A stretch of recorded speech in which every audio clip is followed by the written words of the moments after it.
उन्हाळ्याच्या दिवसांत शरीरातील पाण्याचे प्रमाण कमी होते आणि उष्णतेमुळे थकवा जाणवतो.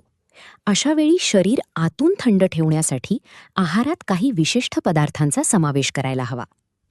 कलिंगडामध्ये जवळपास 92% पाणी असते. उन्हाळ्याच्या दिवसांत शरीराला हायड्रेट ठेवण्यासाठी हे सर्वोत्तम फळ आहे.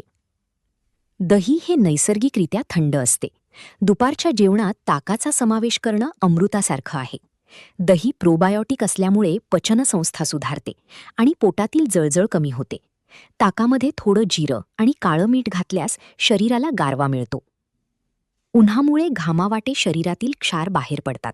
त्याची कमतरता शहाळ्याचे पाणी भरून काढते. हे पाणी प्यायल्यानं त्वरित ऊर्जा मिळते आणि शरीर थंड होते. पुदिना हा त्याच्या सुवासिक आणि थंडावा देणाऱ्या गुणधर्मांसाठी ओळखला जातो. पुदिन्यामुळे पचनक्रिया सुलभ होते आणि शरीराला ताजेतवानं वाटतं. लिंबू सरबत, पन्ह किंवा ताकामध्ये पुदिन्याची पानं घालून तुम्ही याचा वापर करू शकता. काकडीत पाण्याचे प्रमाण भरपूर असते. यात फायबर्स देखील असतात. काकडी खाल्ल्यानं शरीरातील विषारी घटक बाहेर पडण्यास मदत होते आणि शरीराचे तापमान नियंत्रणात राहते.